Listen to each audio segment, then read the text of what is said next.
buqim në bu, CHI. Bu, CHI. Po.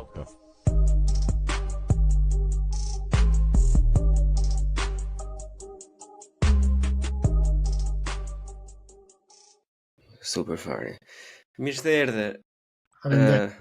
Në Buçi Podcast, shumë faleminderit që e gjete kohën të flasim për këtë temë relativisht themi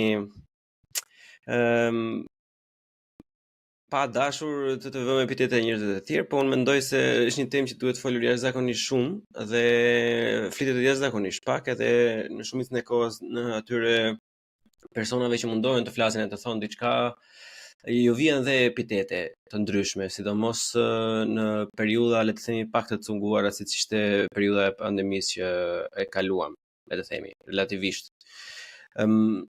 Përpara se të futemi, do doja të merrja pak kohë vetëm për të bërë një prezantim të shkurtër për dëgjuesit dhe shikuesit kush është Erion Dasho dhe me çfarë bën, me çfarë merret, kualifikime etj. Faleminderit për ftesën Blaun. Unë jam mjek okulist. Prej 10 vjetësh kam lënë pas praktikën klinike, nuk praktikoj më si mjek oftalmolog ose okulist, dhe jam dedikuar digitalizimit në sistemin shëndetësor.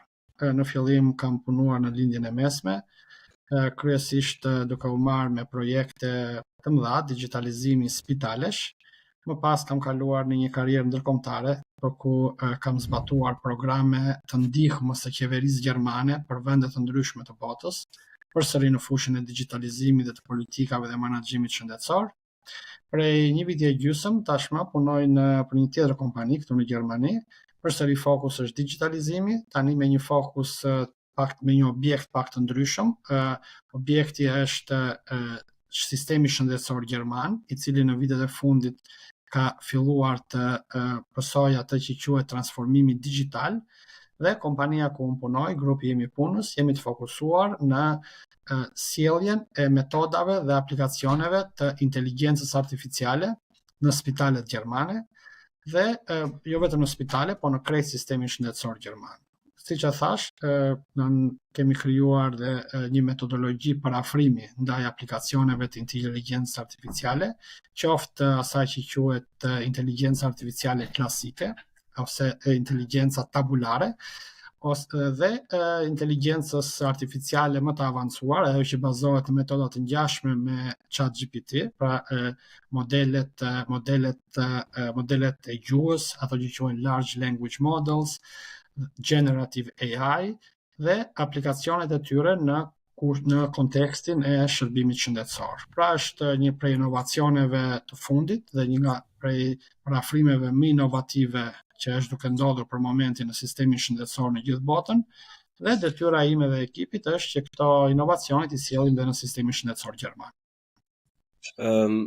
Si po shkon puna, është pak e vështirë gjithmonë për ne të tjerë që jemi larg fushës, jemi jashtë fushës, domethënë, për cilën një farë lloje rezistence nga sistemi gjerman vetë janë njerëz pak sa le të themi rezistent kundër ndryshimit, dhe është edhe një shaka ose meme e digitalizimit gjerman, duke filluar nga Merkeli edhe ma hamendjase sidomos me administratën publike për bashki e mini bashki, domethënë vërtet është e ndjeshme se sa pas janë duke u krahasuar me të tjera. A është njëjta gjë në mjekësi, apo aty janë vërtet më të hapur për sa i përket ndryshimit dhe futjes së digitalizimit?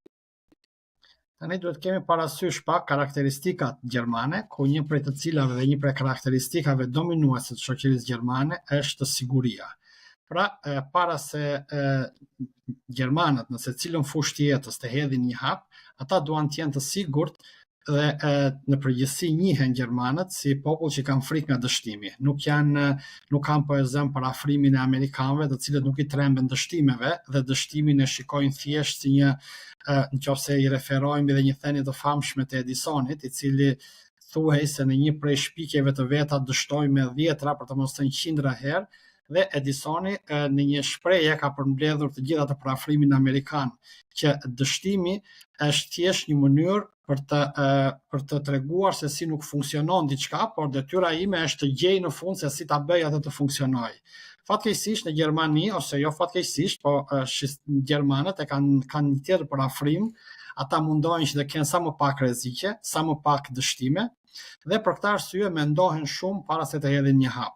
Unë nuk gjykoj se kjo domosdoshmërisht është e gabuar, është thjesht një parafrim i ndryshëm nga ai i vendeve të tjera, por gjermanët kanë një karakteristikë tjetër që pasi mendohen dhe pasi hartojnë një plan, pastaj në ekzekutim janë jashtëzakonisht të preciz, janë jashtëzakonisht të sakt, dhe këtë po shohim edhe në sistemin shëndetësor. Pra pasi janë krijuar kushtet nëpërmjet një rrjeti intraneti, i cili lejon që sistemi shëndetësor të komunikojë lirshëm, pa u ekspozuar ndaj riskeve të hakerimit, të vjedhjes së të dhënave, që janë riske të ditura në sferën digjitale.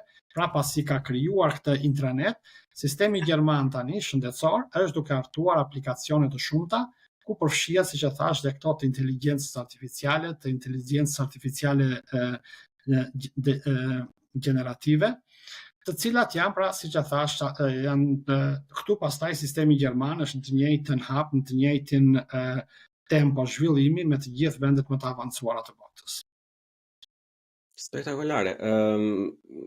Ka diçka të tillë paralele? Mbase jo në të njëjtën mas apo kualitet, por të paktën a është ndërmarrë një hap i tillë në Shqipëri, doktor?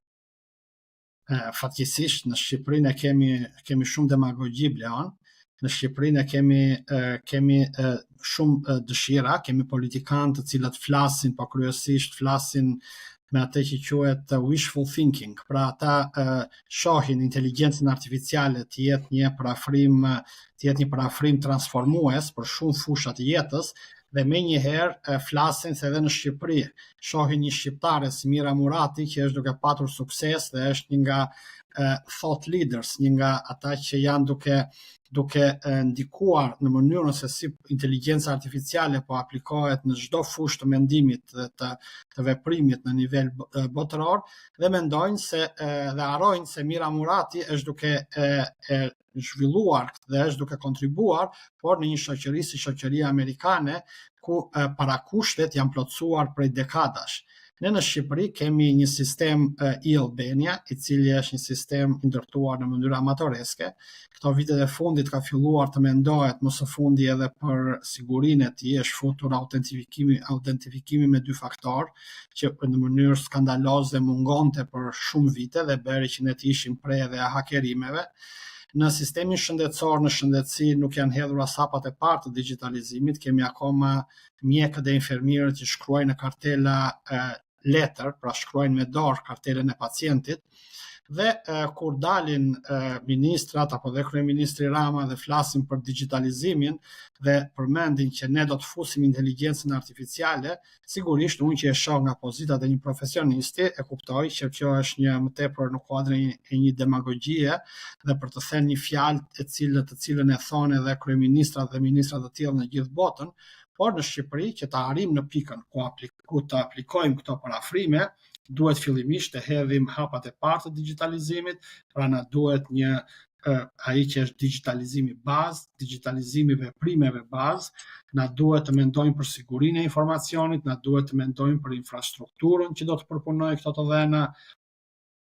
Nuk e di nëse Akshi për shembull e ka zgjidhur problemin e një data centri tani, por data centri i Akshit, kur e kam parë unë para disa vitesh, ka qenë në kushte skandaloze, ka qenë në një bodrum të ekspozuar ndaj fenomeneve që në Shqipëri nuk janë të pakta, siç është përmbytja nga shiu, po e them, apo siç është mungesa e energjisë elektrike, mungesa e kondicionimit të përshtatshëm. Pra, ky data center i Akshit në burimet e ishin statit, për mendimin tim ka qenë një skandal që data centeri i qeverisë shqiptare ndodhen në ato kushte, shpresoj të ketë ndryshuar, shpresoj shumë të ketë ndryshuar. Pra, që të arrim që në Shqipëri të kemi aplikacione të inteligjencës artificiale, duhet të zgjidhim pra infrastrukturën, duhet të zgjidhim aplikacionet bazë që bëjnë të mundur kapjen e të dhenave në mënyrë digjitale, duhet të zgjidhim sigurinë e informacionit, duhet të kemi një fuqi përpunuese, ajo quhet computing power, një fuqi përpunuese adekuate, sepse aplikacionet e inteligjencës artificiale të gjithë e dim, sidomos tani që dhe kjo kompania që prodhon mikrochipet është bërë kompania me vlefshme në botë, pikërisht sepse ka një kërkesë shumë të madhe në të gjithë botën që aplikacionet e inteligjencës artificiale të zbatohen në pothuajse çdo fushë, dhe kjo kërkon një computing power, një fuqi përpunuese të dhenave shumë të madhe që në Shqipëri ne nuk e kemi. Pra, pasi të zgjidhen këto parakushte, natyrisht edhe në Shqipëri mund të flasim pastaj për inteligjencë artificiale dhe për aplikacionet moderne të digitalizimit. Dhe në shëndetësi sigurisht. Jemi e kuptoj, kam diskutuar dhe me një personazh tjetër që i përket botës robotikës dhe inteligjencës artificiale, nuk e din nëse jeni ndjeni për Uliat Bredicën, është ndër të tjera studimit është një personazh goxha shumë, le të themi, i pëlqyeshëm sepse është dhe komedian atë njëjtën kohë. Është goxha karakter interesant. Doktor, kur fola me Taulant Mukën përreth temës që në fakt duam të diskutojmë sot, ishte zgjedhja e parë që më dha. Tha doktori ka qenë shumë aktiv, sidomos gjatë periudhës më të vështirë, është sulmuar nga Shuman, dhe duke filluar këtë diskutim, unë do të doja në një mënyrë sa më të thjeshtë të mundshme të shpjegojmë se çfarë janë vaksinat, si kanë lindur, pse kanë lindur dhe çfarë llojesh ka për momentin. Atëherë, natyrisht që unë nuk mund t'i përgjigjem në mënyrë profesionale të gjithë këtyre pyetjeve, sepse ka një profesion të caktuar brenda shëndetësisë, profesioni imunologut, ose pastaj janë dhe specialistët që merren me vaksinimin nga pikpamja dhe nga parafrimi i shëndetit publik, që këto mund t'i trajtojnë në mënyrë shtërruese. Por për të sqaruar me fjalë të thjeshta publikun për bazat dhe për njohuritë bazë që duhen dhe që i nevojiten një qytetari për të kuptuar se ç'është vaksinimi dhe pastaj për të marrë vendime të përgjegjshme për sa i takon vaksinimit në jetën personale, këtë sigurisht që mund ta bëjmë. Pra, që janë vaksinat? Organizmi i njeriut, ashtu sikurse shumë qenieve të tjera të gjalla, ka një sistem të quajtur sistemi imunitar. Dhe ky sistem ka për qëllim që të mbroj organizmin nga ajo çka është e huaj. Dhe e huaj, të huaja për organizmin sigurisht janë mikroorganizmat, janë bakteret, ose viruset, ose agjentë të tjerë që shkaktojnë sëmundje dhe kanë potencial të shkaktojnë sëmundje, por janë edhe element jo të gjallë, por nuk do të merremi me këto elementet jo të gjallë tani, sepse këta nuk janë pjesë e diskutimit tonë. Pra janë gjallësat, janë viruset, që për viruset janë diçka midis botës gjallë dhe botës jo të gjallë, po janë viruset, janë bakteret, janë kërpudhat ose myqet, janë parazitët, pra janë një tërësi mikroorganizmash të cilët në masën më të madhe të tyre nuk kanë dhe nuk janë të dëmshëm për sistemin, për njeriu, për shëndetin tonë.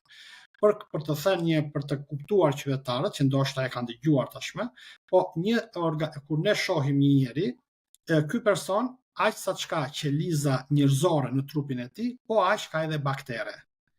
Pra, bëhet fjalë që ne, dhe sidomos në aparatin ton të tretjes, kryesisht në zor, ne kemi një numër bakteresh aq të lartë sa numri i tyre është i barabartë me numrin e qelizave njerëzore që kemi. Dhe kjo ka marrë kohët e fundit një vëmendje shumë të madhe në mjeksi, ku shumë trajtime bashkëkohore, sidomos edhe në fushën e trajtimit të tumoreve, bazohen tek ndërveprimi i organizmit njerëzor me mikroorganizmat që jetojnë në trupin e njeriut. Këto janë të padëmshme dhe këto organizmi i njeriut është mësuar që të bashkëjetojë me to, dhe sidomos ato ndodhen në zor, janë të veçuara nga mukoza e zorës prej qarkullimit gjakut dhe prej asaj që është pjesa më substanciale e trupit të njeriut dhe përpasoj organizmi i toleron këto sepse ka një marrëdhënie reciproke ndihme. Pra, me kalimin e viteve dhe çdo ditë që kalon më tepër, ne mësojmë shumë më tepër rreth dobisë që flora bakteriale, që këto mikroorganizma kanë për shëndetin tonë. Pra, janë pjesë e pasgjithshme e shëndetit tonë.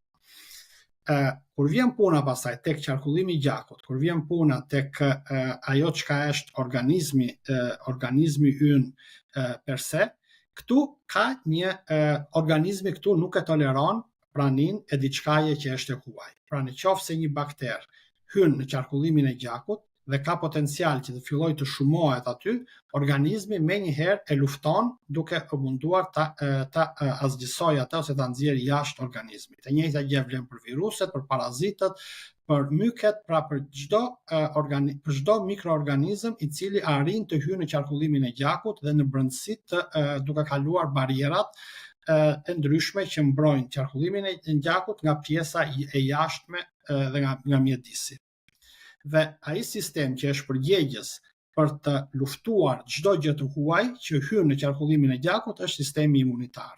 Është një sistem shumë kompleks i cili bazohet tek ndërveprimi i qelizave dhe i transmetuesve të ndryshëm të sinjaleve.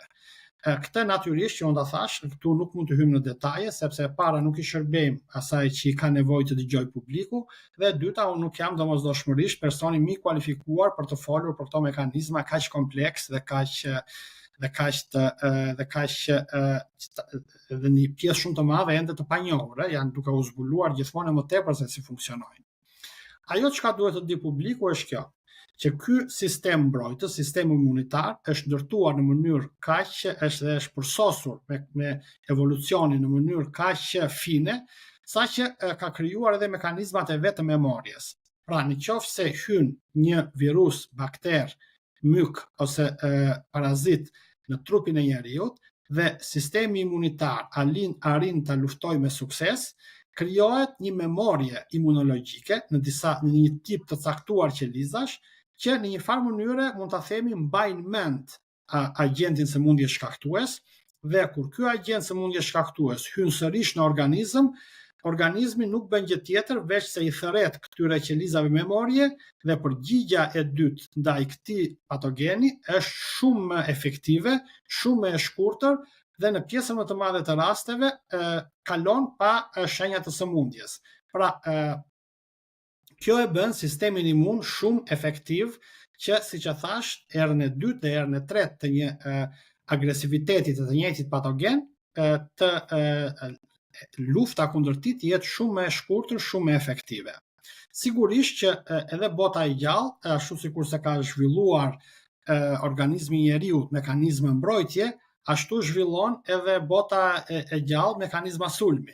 Pra, viruset janë të njohur që ndryshojnë shumë, sepse janë ato mutacione që quhen, dhe ndryshimi bën që kur ky virus hyn herën e dytë, ky sistem imun, nëse bëjmë një paralelizëm me atë botën që shohim, është sikur sheh një person që pas shumë vitesh dhe thua, mos është i njëjti apo ka ndryshuar. Pikërisht duke ndryshuar sadopak bakteri ose virusi, bën që sistemi imun ta njohë më me vështirësi herën e dytë. Por në përgjithësi, për një pjesë të madhe të viruseve sidomos, sistemi imun funksionon në mënyrë perfekte dhe nëse ky virus luftohet një herë me sukses, herën e dytë pothuajse nuk ka më shenja klinike, por sistemi imun arrin ta luftojë me shumë sukses këtë virus ose bakter. Tashmë, kjo ka qenë mënyra edhe imuniteti i fituar në mënyrë natyrale. Pra, ekspozohet ndaj një sëmundje personi, e lufton me sukses këtë sëmundje, herën e dytë ose të tretë arrin pastaj ka memorien dhe e lufton në mënyrë shumë më efektive.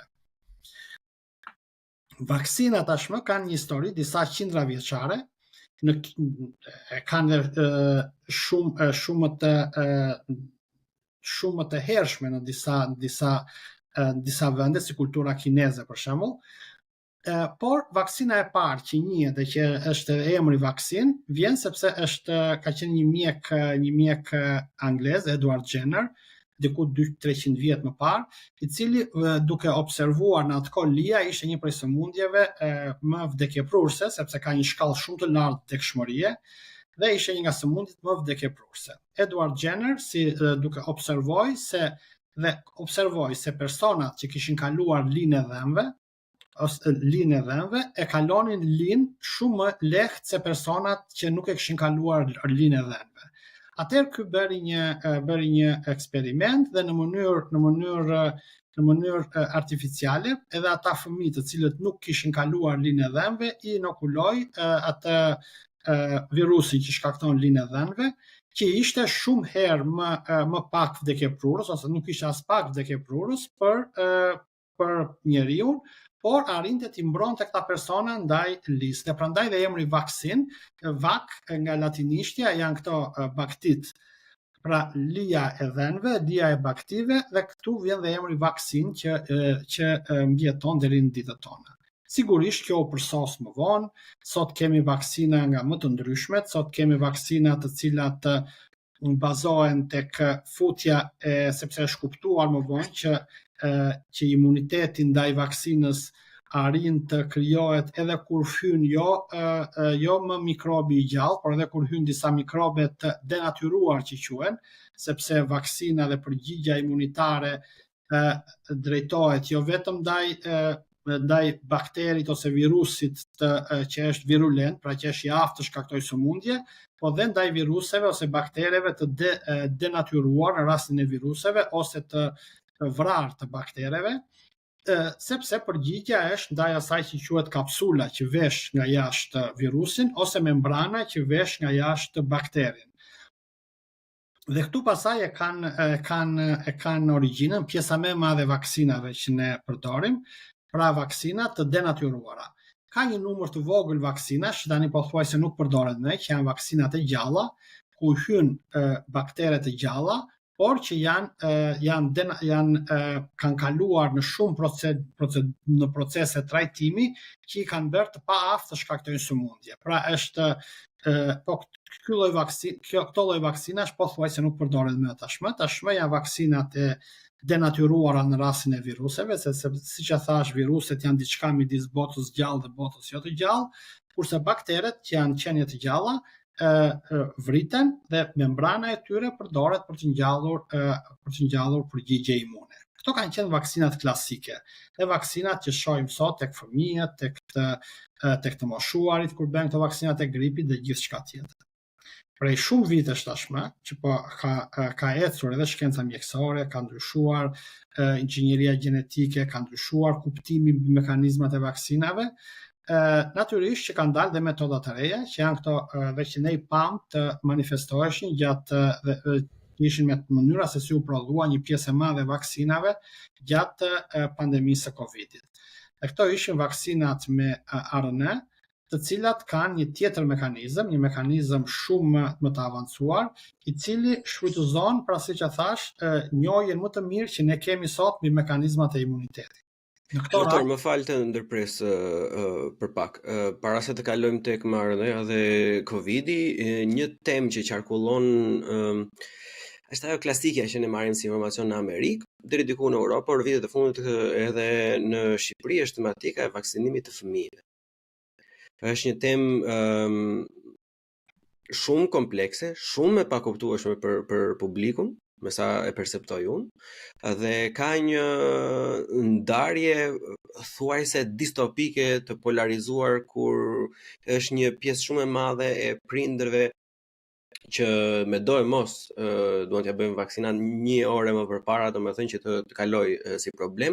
Ka dhe një grup tjetër që e kanë jashtëzakonisht shumë frikë, që e lidhin si mund ta shpreh në një mënyrë të thjeshtë por edhe të kujdesshme, sindroma të ndryshme, ngadalësi që mund të ketë fëmia, autizmin e tjerë e lidhin me bërjen dhe marrjen e vaksinave nga fëmia.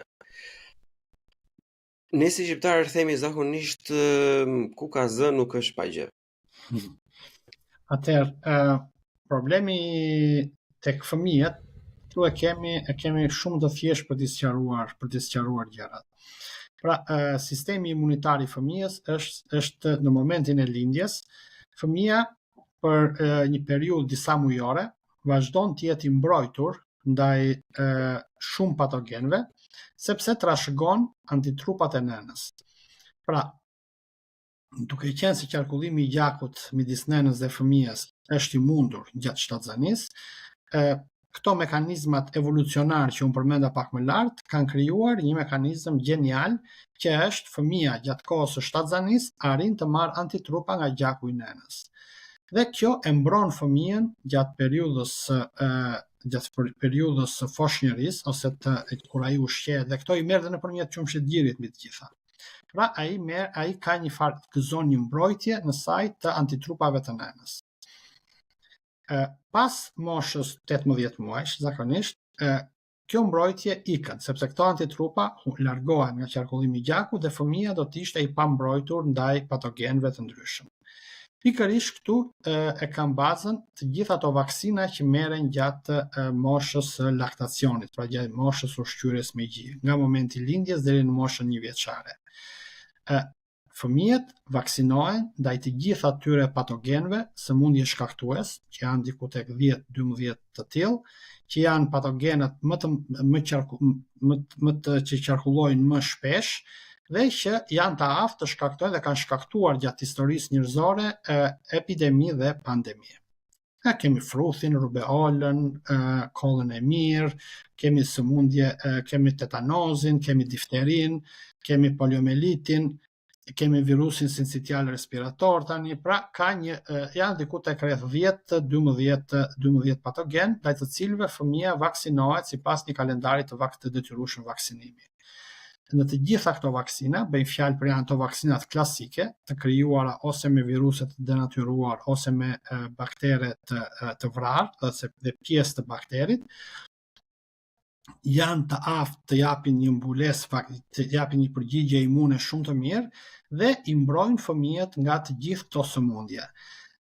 Është një nga arritjet më të mëdha që ka patur shëndeti publik gjatë gjithë historisë, vaksinimi i fëmijëve 0 deri në 1 vjeç, sepse është direkt përgjegjës për uljen e vdekshmërisë foshnjore nga nivele shumë të larta që ka qenë, pra gjatë gjithë historisë njerëzore, vdekshmëria foshnjore ka qenë deri në nivelet të matej me 20, 30, 40, 50%, që do të thotë gjysma e fëmijëve të lindur vdisnin nga një sëmundje prej këtyre që përmenda pak më lart. Vaksinimi ka bërë që sot vdekshmëria foshnjore nuk matet me përqindje, por matet me përmi. Pra është në pjesën më të madhe të vendeve të Evropës 2, 3, 4 përmi. Në Shqipëri, që kemi sot një vëmendje relativisht të ulët ndaj problemeve, është diku tek 8 ose 9 përmi. Ka qenë deri para pak viteve dhe 10 përmi, që është një shifër shumë e lartë, por që prap jemi në shifra kuptohet. Dhe kjo i dedikohet pothuajse në masën më të madhe vaksinimit të fëmijëve për sa i takon të gjithë këtyre patogenëve që unë përmenda më lart. Pra, të kuptohemi që vaksinimi është një nga masat e shëndetit publik më të rëndësishme dhe nuk është kjo që e them unë, apo e thot doktor Taulanti, apo e thonë ekspertët, këtë e thot historia e zhvillimit njerëzimit, këtë e tregon ulja e numrit të fëmijëve që humbin jetën si pasojë së sëmundjeve infektive. Kjo e tregon praktika. Dhe këtu nuk ka asnjë lloj diskutimi dhe këtu nuk ka duhet të ketë asnjë lloj dyshimi. Kemi patur shumë teori konspirative, duke patur parasysh edhe fenomene që ndodhin të pa ndikuar nga vaksinimi, sepse në shëndetin publik dhe në shëndetësinë e përdorim një shprehje që edhe doktor Taulanti e ka shumë qef, lidhja nuk do të thotë shkaktësi. Pra fakti që dy fenomene ndodhin nuk do të thotë që njëri shkakton tjetrin. Pra vaksinimit janë munduar të veshin shumë fenomene të dëmshme që nuk kanë asnjë lidhje me vaksinimin. Deri e kanë akuzuar për rritje të numrit të fëmijëve autik si pasojë e vaksinave dhe atyre teoricienëve të teorive konspirative çfarë nuk u shkon ndërmend pasaj. Ajo që mund të them është se të gjithë është e provuar, është shkencore, është e ditur, pra që vaksinimi jo vetëm që sigurisht që asnjë procedurë mjekësore nuk është me zero riskje, por riskjet që mund të ketë vaksinimi në krahasim me përfitimet nga vaksinimi janë një fraksion i neglizhueshëm, fare i vogël dhe pothuajse nuk njihen efekte anësore që të kenë rrezik për jetën të vaksinave që përdoren në moshën e fëmijërisë. Dhe po ashtu efektet anësore që në mënyrë konspirative i vishën vaksinimit nuk kanë asnjë bazë shkencore dhe janë të provuara tashmë që janë, e thash edhe një herë, janë komplet në domenin e teorive konspirative dhe pas një bazë shkencore dhe pas një dhe të palidhura me ndonjë prej hetimeve të shumta shkencore që bëhen në vazhdimsi apo monitorimit të frekuencës, të ndodhshmërisë të efekteve anësore, të efekteve të padëshirueshme, pra ato që quhen real world data, ato që quhen kërkime shkencore, të gjithë kanë provuar në mënyrë të padiskutueshme sigurinë dhe efektivitetin e vaksinave. Pra mund të themi për sa i përket vaksinave të fëmijëve, që në predominancë janë vaksinat të tipit klasik, siç ju e përshkruat dhe e shpjeguat më përpara, janë jo vetëm të domosdoshme, por të mira dhe tashmë pjesë decisive e çdo le të themi sistemi të shëndetit publik në të gjithë botën e përparuar. Mund ta bëra pyetje në fakt doktor për të vetmi fakt sepse edhe në rrethet e mia të ngushta në fakt kam pasur disa individ që thoshin në momenti që i kam bërë vaksinën fëmijës, fëmia më përpara qeshte, gëzonte, lëvizte, pastaj nuk ishte më shumë energji.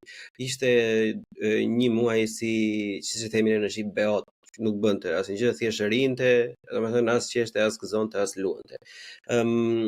Jo po ka dhimbje, nuk ha mjaftueshëm etj. Dhe duhet ta kuptoni për shembull se një inxhinier si puna ime nuk ka asnjë lloj ideje se si mund të funksionon. Okej, un kam për kuriozitetin tim un kam lexuar disa gjëra, domethënë kam një mendim paksa të formuar, por për një normal, për shembull, që nuk e ka pasur interesin të harxojë kohë nga jeta ose nga koha e tij e lirë, është thjesht të biesh në kurthin e teorive konspirative, sepse fundja ne jemi njerëz dhe kërkojmë gjithmonë një rrugdalje, kërkojmë gjithmonë një arsye dhe si në çdo fushë tjetër të jetës, kur këto paketohen në mënyra shumë të thjeshta që e ka fajin ky, vë gishtin direkt me një vend, duhet ta pranojmë që është diçka shumë appealing, është shumë e thjeshtë për çdo person, domethënë që të besoj ose pjesërisht ose plotësisht diçka të tillë. Çfarë mund të thuhet për këto simptoma ose pseudosimptoma ose thjesht vëzhgime që prindërit apo të afërmit mund t'i bëjnë fëmijës në periudhën e vaksinimit? Që mos të bie dhe unë në kursin tënd Bleon, kjo është ajo pyetje që unë e përmenda pak më lart, është një temë të cilën nuk i kam të gjithë kualifikimet e duhura për të trajtuar. Nëse duhet të hysh kësaj teme në themel, duhet të ftosh një mjek pediatër, neonat, një mjek pediatër dhe që kryesisht mjekët pediatër janë të specializuar edhe për atë çka ndodh me fëmijët 0-1 vjeç, për problemet e mirëritjes tyre, efekteve afatshkurtra pas vaksinimit. Dhe natyrisht që me një mjek të tillë mund ta diskutosh këtë. Ajo çka them unë dhe ajo çka mund të garantoj unë është të them që çdo procedurë mjekësore njihet se ka efekte anësore, ka dhe efekte të padëshirueshme. Pjesa më e madhe e efekteve të vaksinimit janë afatshkurtra dhe janë kryesisht dhëmbja në vendin e injektimit, mund të ketë ndonjë skuqje, mund të ketë ndonjë reaksion të nivelit lokal që e quajmë ne. Sigurisht që ka një mekanizëm ndërkombëtar që monitoron ato që quhen efekte anësore pas vaksinimit, në anglisht njihet me emrin AFI, Adverse Effect Following Immunization, dhe këto monitorohen për miliarda fëmijë, sepse janë me qindra milion fëmijë që vaksinohen gjatë një viti dhe mjaftojnë të kalojnë disa vit që të bëhet shumë shpejt niveli i miliardave. Pra, këto janë ndjekur në nivelin e gjithë botës dhe monitorohen me shumë kujdes. Sigurisht, persona që janë specialist për vaksinimin e fëmijëve dhe mjek pediatër që janë specialist për monitorimin e efekteve anësore, janë personat e dur për të pyetur për këtë lloj teme. Të falenderoj për profesionalitetin, doktor. Atëherë i lëm pas vaksinat klasike dhe fëmijët deri diku dhe le të hyjmë tek moderniteti, tek ato që ne kemi dëgjuar si populli thjesht marrën me ndryshime gjenetike, spike protein. Të lutem, doktor, na hidh pak dritë, na shpjego pak me moll se për çfarë bëhet fjalë, çfarë janë këto vaksina dhe pse janë të ndryshme edhe mbase ose jo, pse janë të rrezikshme. Atëherë, këtu pasaj duhet hyjmë dhe duhet shpjegojmë disa gjëra shumë thjesht për dëgjuesit e blogut. Proteinat njihen si tullat e botës së gjallë. Pra, çdo organizëm, nga ato viruset deri tek njerëzit, ka qelizat janë të ndërtuara kryesisht prej proteinash, të cilat janë ato që njihen pra siç e thash si tullat e botës gjallë. Dhe për të koduar dhe për të ndërtuar proteina, organizmi ka aftësia për të prodhuar proteina transmetohet nga një individ te tjetri nëpërmjet ADN-s. Pra, të gjithë qytetarët e kanë dëgjuar ADN, ADN-ja janë genet praktikisht, dhe çdo gen është i aftë që nëpërmjet mekanizmave që ka qeliza brenda, që nuk mund t'i sqarojmë, sepse nuk mund t'i sqarojmë në një diskutim të tillë, prodhohen proteinat. Pra, ky është parimi, një gen, një proteinë. Çdo gen prodhon një proteinë, pastaj kjo proteinë ka një rol të caktuar brenda qelizës. Kjo vlen edhe për bakteret dhe për viruset. Pra, ka një gen brenda virusit, i cili kodon për një proteinë e cila më vonë i vishë dhe vendoset në kapsulën e virusit. Tani le ta imagjinojmë virusin si një vezë. Dhe veza ka disa pjesë. Ka fundin, ka majën, ka dhe pjesën tjetër të vezës. Pra, le ta marrim ta thjeshtëzojmë në 3 proteina. Pra, të sugjeroj të mendojmë një virus që ka vetëm 3 proteina. Dhe ashtu sikur se veza, një proteinë është e vendosur në majë, një është e vendosur në fund dhe një proteinë është pjesa tjetër e vezës. Dhe kuptohet, siç e thash pak më lart, duhen 3 gjene për të koduar këto 3 proteina. Unë e përmenda që studimet mbi imunitetin vazhdojnë çdo ditë me intensitet të jashtëzakonshëm. Dhe kur mundohet të kuptohet se si organizmi krijon përgjigje imunitare ndaj virusit, kjo arrin deri tek niveli kundër cilës protein organizmi e krijon këtë përgjigje imunitare. Sepse në fund të fundit, çfarë synon përgjigja imunitare? Synon që virusin ta vras kur hyn në organizëm, pa e lejuar të shkaktoj demin që ai do shkaktoj. Ose bakterin. Pra, në qoftë se një virus, siç është gripi po e them, ka aftësinë të shkatroj mukozën e rrugëve respiratore, qëllimi i përgjigjes imunitare është që ta vras këtë virus para se ai të hyjë në rrugët tona të frymarrjes dhe të shkatrojë mukozën respiratore.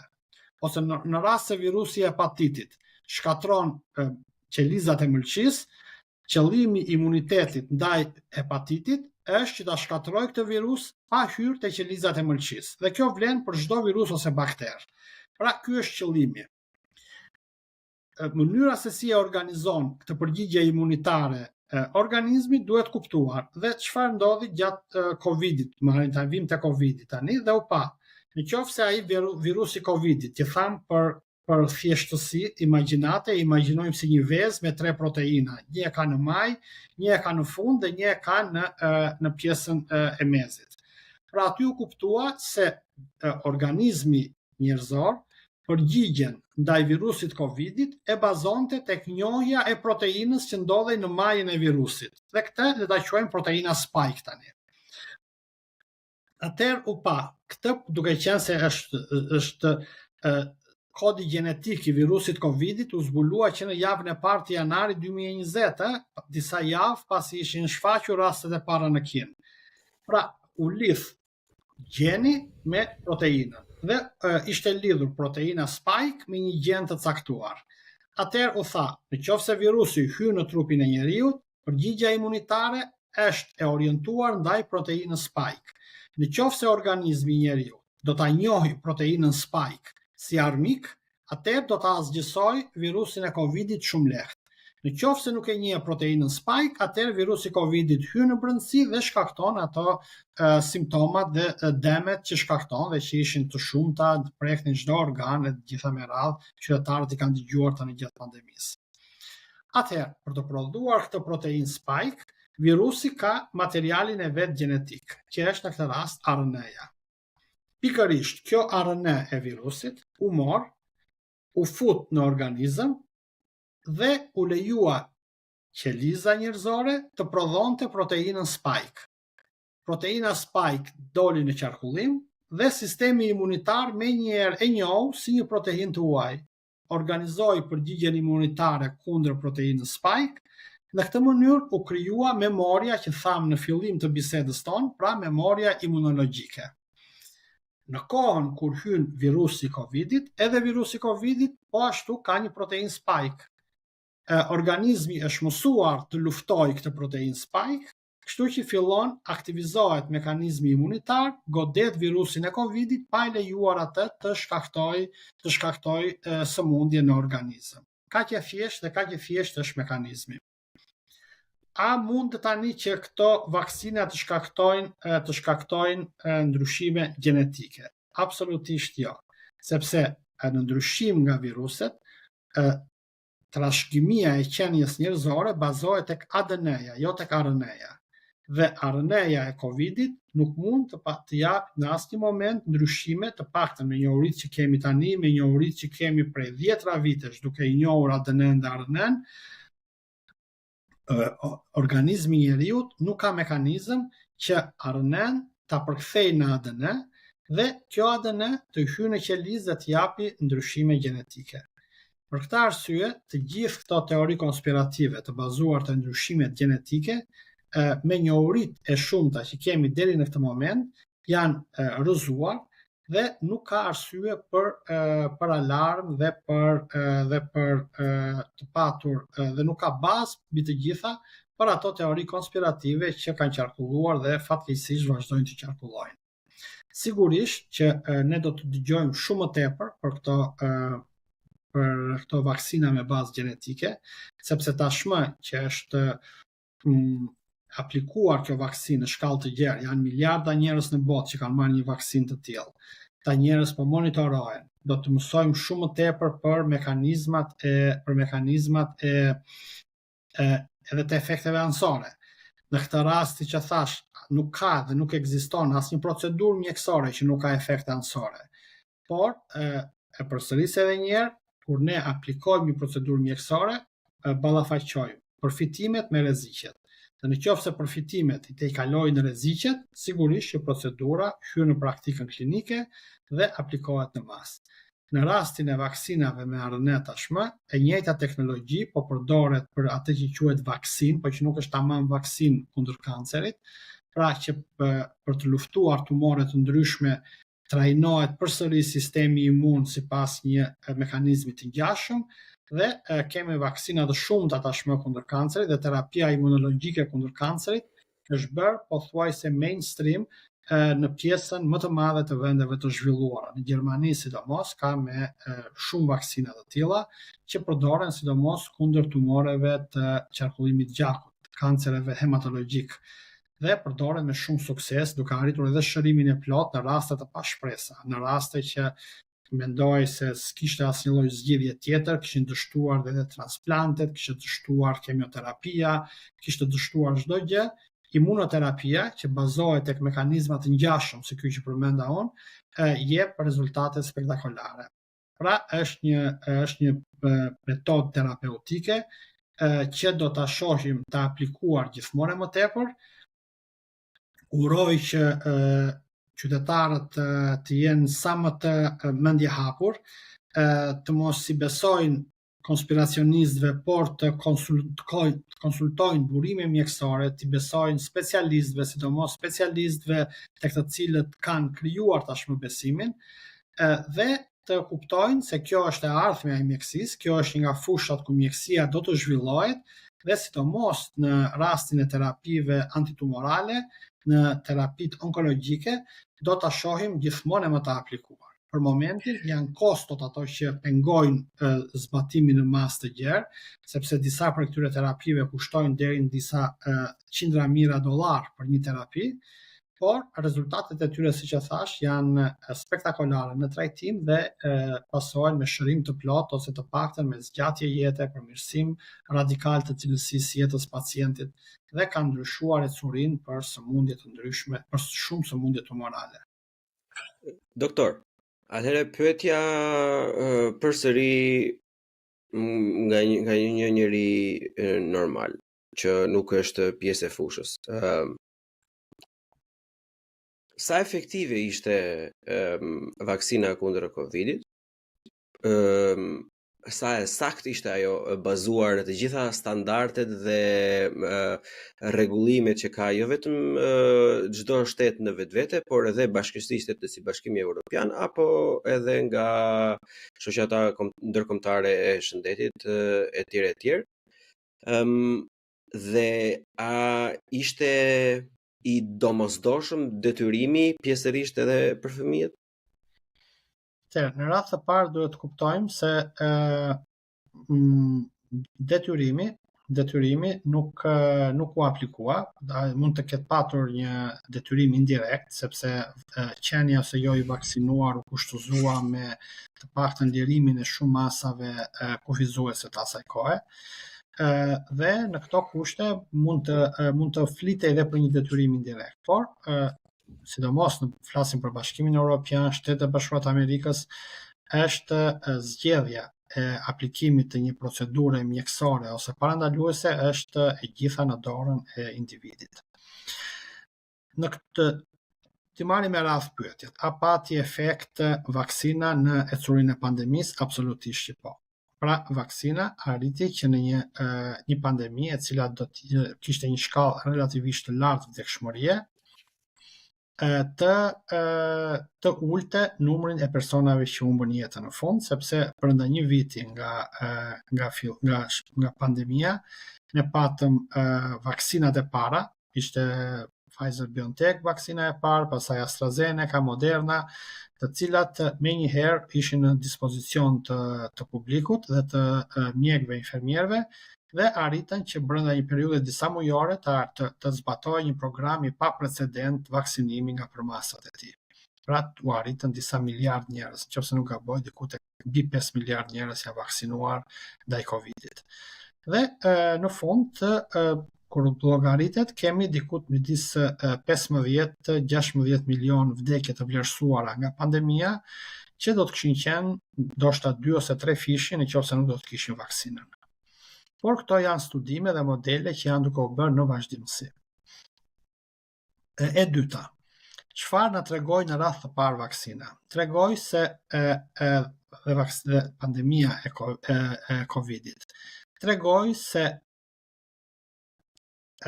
teknologjia, kërkimi shkencor dhe industria farmaceutike ka arritur një pikë të tillë ku mundet që për një periudhë një vjeçare të niste nga identifikimi një patogeni të ri deri te prodhimi një vaksine efektive. Periudhë që më parë kërkonte shumë vite, për të mos thënë mbi 10 vjet. Por të kuptojmë se kur aplikojmë një vaksinë të re, në këtë 10 vjeçar, pjesa më e madhe janë ato që quhen rishikimet, dhe rishikimet, asnjë nga organizmat rishikimet nuk i bën në mënyrë urgjente kur vjen puna për një vaksinë, dhe nëse më parë një EMA po e them, për të miratuar kalimin e një medikamenti nga një fazë prove në një fazë tjetër, do t'i duheshin një vit. Në rastin e vaksinës Covidit u shkurtua në një ditë ose në një javë. është e njëjta punë, pra nuk është se është anashkaluar në një element kontrolli, por thjesht prioritizimi bën që ajo të mos flejë në një sirtar derisa të vi radha, por të shqyrtohet dhe të miratohet në mënyrë të përshpejtuar. Ajo që duhet theksuar këtu është nuk u anashkalua procedura e vlerësimit. Pra është e njëjta procedurë vlerësimi, por në vend që të priste 1 ose 2 vjet sa të vinte radha, u mor në shqyrtim më herët. Është një lloj si një proces gjyqësor. Pra, një proces gjyqësor, gjyqtari mund ta lëri dosjen në sirtar dhe ta shikoj pas 2 vjetësh, ose mund ta marrë në shqyrtim sot. Gjyqtari bën të njëjtën punë dhe nxjerr bën të njëjtën analizë dhe jep të njëjtin përfundim. Ndryshon vetëm koha. Pra, disa vjet u fituan vetëm si pasojë e kësaj. Pse zgjasin përsëri procedurat e miratimit vaksinave?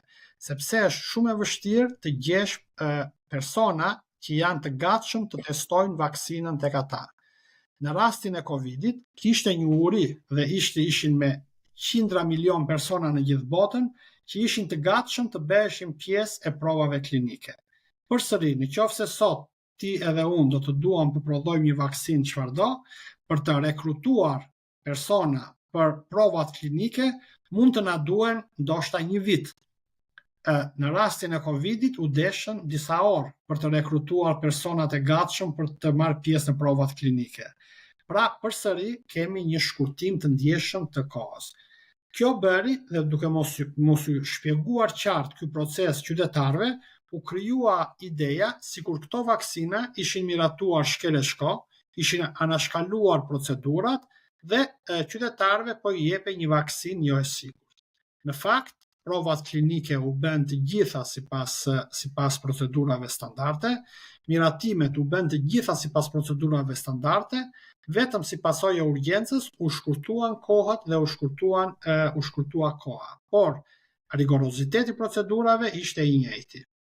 Për këtë arsye, Bashkimi Evropian sot i ka vënë detyrë sistemeve shëndetësore dhe kompanive farmaceutike që në pandeminë e radhës, që nuk mund të shmanget asnjëherë, dhe kur përmendet pandemia X, përsëri njerëzit thonë teori konspirative. Nuk është teori konspirative, sikurse doli SARS para 20 vjetëve, sikur doli MERS para 15 viteve, sikur doli Covidi para 5 viteve, do të kemi patjetër patogen të rinj. Janë me miliarda virus, baktere në botë. Dhe dikush prej tyre në një moment caktuar pëson një transformim gjenetik dhe bëhet i aftë të shkaktojë sëmundje, madje bëhet dhe vdekje prurës për njeriun. Herët avon këto do të shkaktojnë pandeminë e radhës, është e pashmangshme. Gjatë gjithë historisë njerëzore, pandemitë kanë qenë bashkëudhëtare të njerëzimit. Në kohën e sotshme, kur bota është kaq e lidhur, kur kemi me 10 milion persona që udhtojnë çdo ditë, është e pamundur që një patogen që shfaqet sot në Afrikë të mos arrijë në gjithë botën brenda pak ditëve ose brenda pak javëve. Në këto kushte, në një botë kaq të lidhur, do të kemi patjetër një pandemi të radhës herët apo vonë. Dhe detyra që Bashkimi Evropian në këtë rast i ka caktuar sistemeve të shëndetësisë është që për pandeminë e radhës vaksina të prodhohet jo më për 1 vit, por për 100 ditë. Dhe kjo është gjykuar më së mundshme dhe tani më kemi dhe përvojën e Covidit për ta prodhuar vaksinën më shpejt edhe në mënyrë më efektive. Këtu pastaj luan rol shumë të madh luftimi i këtyre teorive konspirative.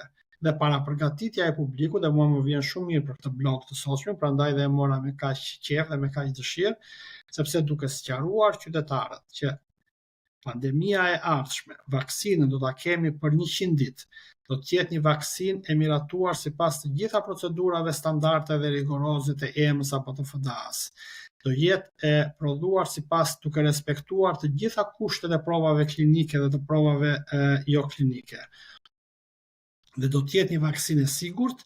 Kjo do të bëjë që në pandeminë e ardhshme të kemi shumë më pak humbje jete dhe të kemi një kontroll shumë më të mirë të saj dhe të kemi parasysh që mund të jetë një virus që nuk e ka më vdekshmërinë 1% ose më pak sa që kishte Covidi, por mund të ketë vdekshmëri edhe si SARS ose MERS që e kanë patur 10 dhe 30%.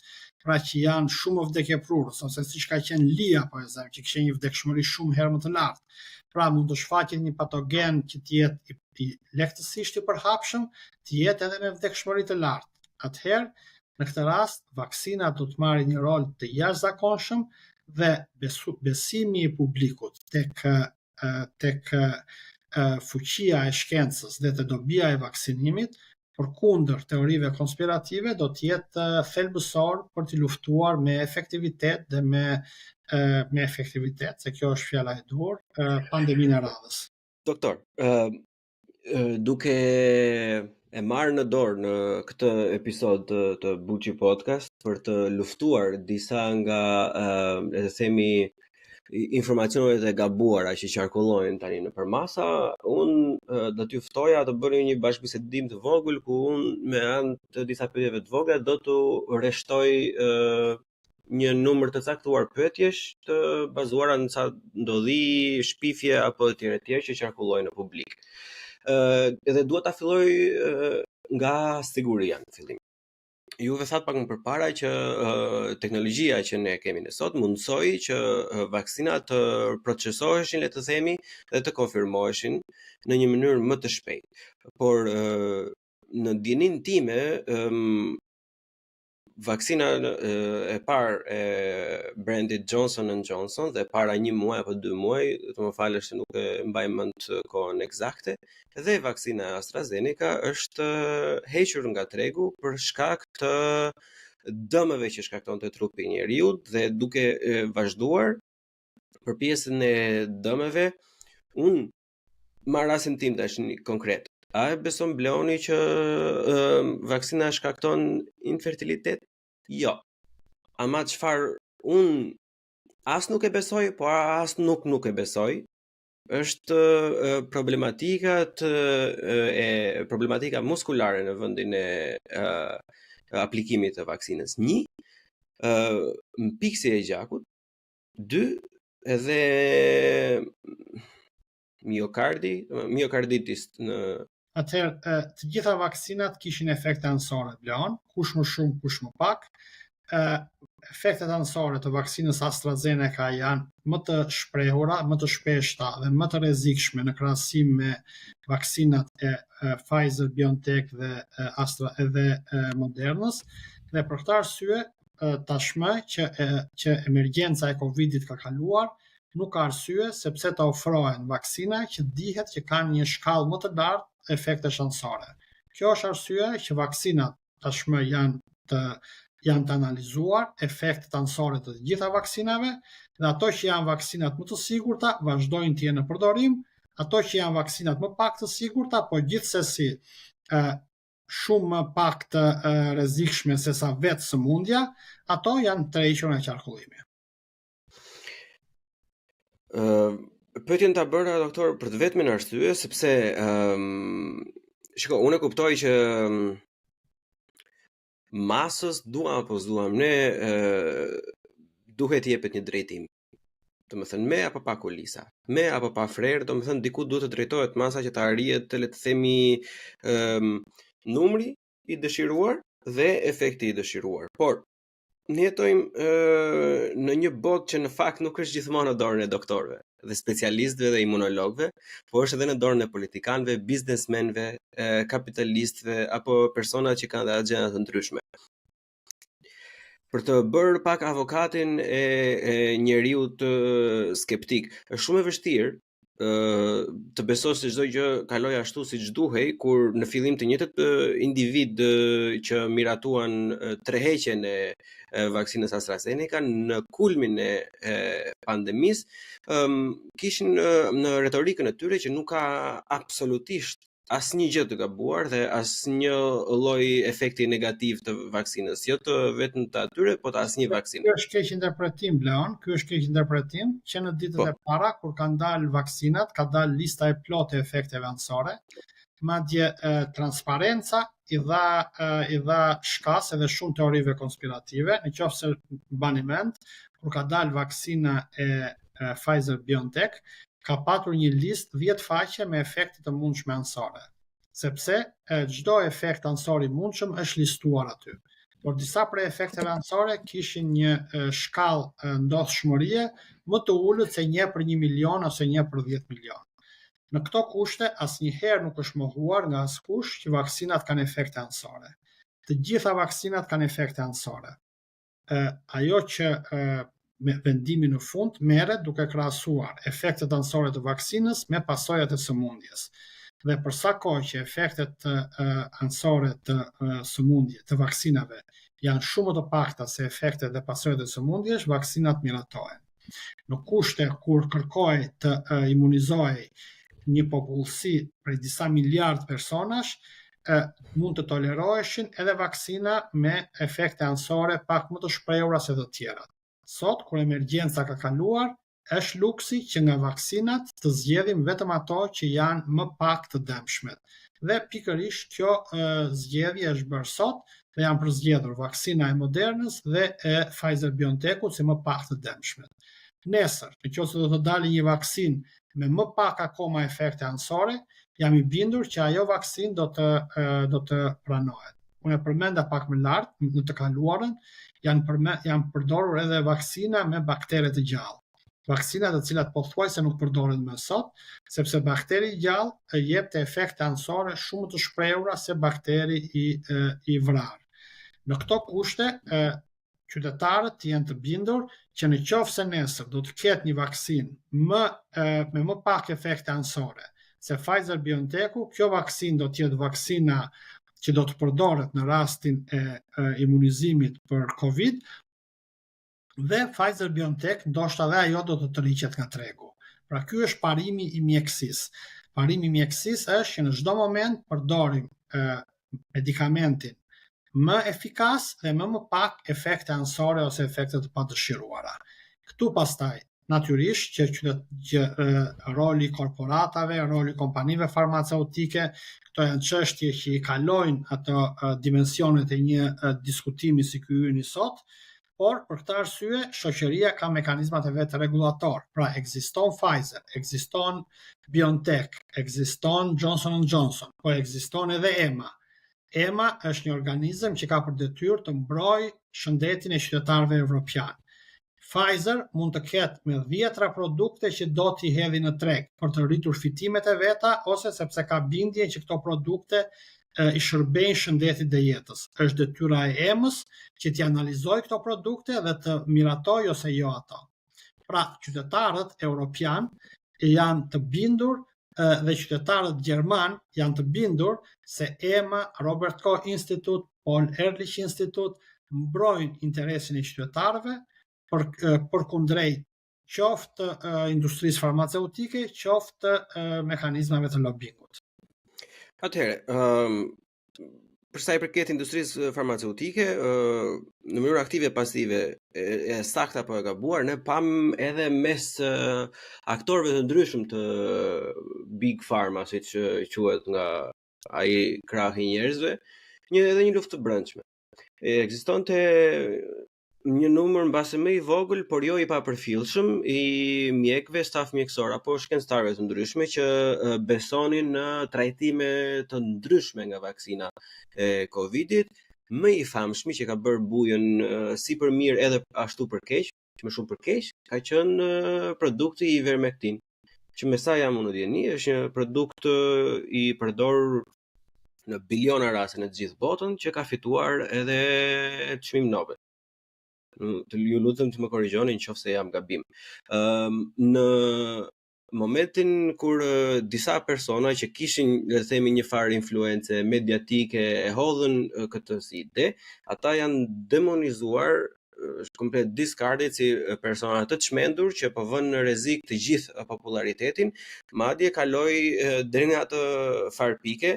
Ne jemi pak larg, ne në Europë gëzojmë në fakt një farë, siç e juve përmendët pak më sipër, një besueshmëri më të lartë, por edhe një, le të themi, çlidhje nga e institucioneve kontrolluese nga institucionet prodhuese, siç janë kompanitë farmaceutike. E njëjta gjë nuk është në Amerikë, të paktën në perceptimin e publikut, dhe në shumë raste, domethënë, produkte të tilla që janë shumë të përdorura, të testuara ndër vite e vite, kaluan nga një produkt që i jepej pa recetë në një produkt që i jepej me recetë dhe që nuk të lejoheshin që mjek ishin. Këtu duhet të kemi parasysh dy gjëra. Po. Nga sëmundjet virusale, ku bën pjesë Covidi, dhe sëmundjet bakteriale. Sëmundjet shkaktohen nga bakteret, ndaj tyre ekziston antibiotikët, të cilët kanë një shkallë shumë të lartë suksesi në luftën ndaj baktereve edhe kur personi është i sëmurë. Pra, mund të preket sot individi nga një sëmundje bakteriale, merr antibiotik dhe shërohet, sepse bakteret kryesisht veprojnë jashtë qelizës. Janë në mjediset jashtë qelizore. Viruset janë patogen brenda qelizor, pra që virusi të jap efektet e veta, duhet hyrë në qelizë, të marrë në kontroll qelizën dhe aty virusi arrin të realizojë shumëzimin e vet. Në qoftë se për bakteret ekzistojnë antibiotikët dhe vaksinat kundër baktereve janë relativisht më pak të efektshme, në rastin e viruseve është e kundërta. Duke qenë se virusi vepron në brendësi të qelizës, ka shumë pak ose në rastin e viruseve të caktuara nuk ekziston asnjë preparat i njohur antiviral. Por vaksinat janë shumë më të efektshme se vaksinat ndaj baktereve. Kjo është situata e mjekësisë sot siç e njohim. Në këto kushte, askush nuk ka në EMA, në FDA apo në organet e tjera, nuk ka njerëz kriminal të cilët ta dinë që një medikament jep efekt dhe ta shmangin përdorimin e këtij medikamenti për qytetarët ose për të sëmurët. Kjo do të ishte krim kundër njerëzimit. Dhe në EMA, në FDA dhe kudo ka mjek të tillë dhe autoritetet të tillë moral që nuk do ta bënin kurrë një gjë të tillë. Të gjithë ato medikamente që u propozuan gjatë pandemisë si medikamente çuditëbërëse ndaj virusit, pjesa më e madhe e tyre rezultuan të paefektshme, ashtu sikurse ka rezultuar në rastin e pothuajse çdo sëmundje tjetër virusale. Kemi shumë pak preparate, siç mund të ishte për shembull Tamiflu, siç mund të ishte për shembull acikloviri për lloje caktuara virusësh. Pra që janë shumë pak preparate ose siç janë preparate të shumta që ekzistojnë kundër virusit HIV, që shkakton AIDS-in. Pra kemi shumë pak preparate që janë në gjendje të luftojnë me sukses një sëmundje virusale. Dhe kjo vlen edhe në rastin e Covidit. Pra të gjitha ato medikamente që u pretenduan si çuditëbërëse, provat klinike rezultuan se nuk ishin as pak aq çuditëbërëse sa u propaganduan. Sigurisht, ashtu sikurse ka persona që i besojnë teorive konspirative mes publikut të gjerë, ka të tillë dhe midis mjekëve. Nuk ka vetëm konspiracionist mes qytetarëve, ka dhe konspiracionist mes mjekëve. Dhe pati mjek të caktuar që u bën pjesë e teorive konspirative dhe këta për shkak të bluzës bardhë gëzuan sigurisht edhe një audiencë më të madhe dhe teoritë e tyre u përhapën më shumë se në rastin se kur këto teori i hifnin dhe i përkrahnin qytetar jo mjek. Pra, të më besosh ti dhe ndjekësit që na ndjekin në këto momente të blogut, që nuk ka patur asnjë medikament çuditëbërës ndaj Covidit që u ndalua nga X ose Y autoritet, por ka patur një vaksinë e cila ishte efikase me efekte anësore të pranueshme dhe e miratuar sipas të gjithë procedurave të pranuara të miratimit të medikamenteve.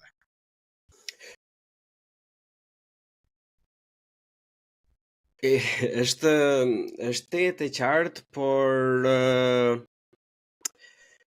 le të hidhemi pak në pjesën që i përket më pak shkencës, më pak gjës eksakte dhe mjekësisë dhe më shumë Leon, unë kam edhe 2-3 minuta, më duhet të kaloj pastaj në një takim tjetër, kështu që të mundohemi ta mbyllim pak a shumë, të arrijmë në konkluzione të bisedës. Patjetër. Ndrojmë më gjatë. Patjetër. Atëherë do ta përmbledh shumë shkurtimisht.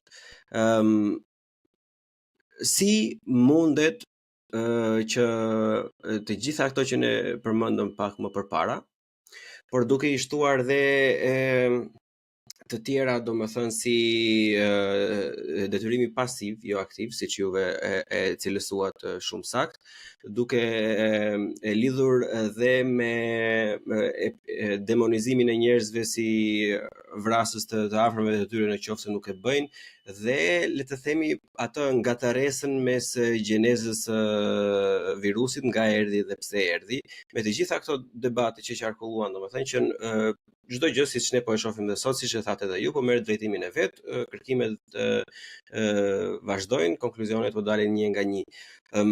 Si mundet që mjekët ose kërkuesit ose kompanitë farmaceutike, por jo vetëm, gjithashtu dhe institucionet, si mundet t'i bëjnë më shumë ballë shpërndarjes së këtij informacioni, le të themi, të gabuar, teorive konspirative, në mënyrë që në pandeminë e radhës, që siç e thatë juve, por që është edhe tejet logjike, është thjesht çështje kohe derisa të vijë tjetra, të mos kemi të njëjtën eksperiencë, të mos kemi të njëjtën ndarje nga njëri tjetri, dhe le të themi të jemi pak më mendje hapur dhe më të pranueshëm ndaj metodave. Atëherë, origjina për mua si mjek, origjina e virusit ka 0 rëndësi. Sepse pavarësisht nëse është një virus natyral apo një virus i prodhuar si armë biologjike, ai ngelet një rrezik për jetën dhe shëndetin e qytetarit. Dhe detyra ime si mjek, si specialist i shëndetit publik, është ta luftoj atë. Me teorinë e virusit merren pastaj organet ligjore të sigurisë, do merren organet të ndëshkimit të krimeve, nëse është një virus i prodhuar nga si një armë biologjike ose i prodhuar nga një entitet keqdashës. Kjo është jashtë arritjes së mjekut. Mjeku ka për detyrë që kur ka një sëmundje ta luftojë atë. Dhe detyra e specialistëve të shëndetit publik është që kur ka një pandemi ta kufizojnë atë. Në këto kushte, unë nuk merrem as pak me teorinë e origjinës virusit, e kam lënë atë në vëmendje të atyre që kanë dëshirë të merren me teori konspirative, dhe natyrisht që do të merren agjensitë ligjzbatuese, sepse nëse provohet që ka patur një konspiracion dhe ka patur një përpjekje për të shkaktuar pandeminë në të gjithë botën, kjo sigurisht pastaj është pjesë tjetër, nuk është më detyrë e mjekëve që ta ndëshkojnë ose ta trajtojnë atë. Patjetër. Deri më sot dhe deri tani që flasim, publikimet më prestigjioze në revista si Lancet, si Name, pra revistat më prestigjioze dhe më të besueshme të komunitetit shkencor, flasin ende për origjinë natyrale të virusit. Pra nuk ka teori për origjinën artificiale të këtij virusi. Këto janë ato që dim deri më sot. Nëse nesër do të ketë fakte të reja, unë jam njeri mendje hapur, jam njeri që nuk jam fanatik, dhe jam i gatshëm të pranoj çdo lloj teorie që do të provohet nesër për origjinën e virusit. Por e përsëris, cilado qoftë origjina e virusit, detyra ime si mjek dhe specialist i shëndetit publik është ta luftoj atë. Dhe edhe pandemia e radhës mund të jetë një sëmundje që të vi nga një vektor, pra që e merr nga bota e kafshëve dhe sjell në botën e njerëzve, mund të jetë një armë biologjike e prodhuar nga një organizatë terroriste ose nga një shtet terrorist, mund të jetë çdo lloj origjine. Por ajo që njerëzimi dhe do të bëj, përsëri do të ndjek të njëjtat hapa. Do të përpiqet të kufizoj sa më shpejt impaktin e parë, që janë ato masat e kufizimit lëvizjeve, të karantinës dhe të gjithë të tjerave, që janë masa mira vjeçare dhe nuk janë masa as 1 as 2 vjeçare. Do të përpiqet të gjej sa më shpejt mjekimin ose vaksinën, dhe do të përpiqet që këto t'i ketë në shkallë të gjerë dhe t'i aplikojë në shkallë të gjerë për të përfituar nga to sa më shumë njerëz.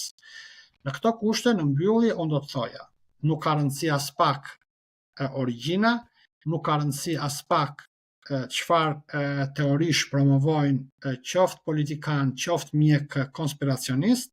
Ajo çka ne si mjek duhet t'i transmetojmë qytetarëve është çdo qytetar në kushte të mbrojtjes së shëndetit të vet, duhet i besoj autoriteteve të shëndetit publik, autoriteteve të vendit të vet, sepse misioni i këtyre autoriteteve është të mbrojnë shëndetin dhe jetën e qytetarëve. Pastaj, teoritë konspirative nuk i bëjnë dëm askujt tjetër, veç se vetë qytetarëve, vetë të sëmurëve, vetë personave, dhe sa më pak të besohen, aq më shumë është në interesin e shëndetit, qoftë individit, qoftë publikut. Doktor, keni qenë vërtet shumë shpjegues, shumë iluminues dhe shumë informues si për mua, por jam i bindur edhe për shumicën e dëgjuesve. Unë ju falenderoj përzemërsisht për kohën tuaj dhe uroj suksese në të gjitha ndërmarrjet e ardhme tuaja. Faleminderit ju për ftesën, Leon, të uroj ditë mirë. Gjithashtu, mirupafshim. Buqim në bu, CHI, bu, CHI podcast.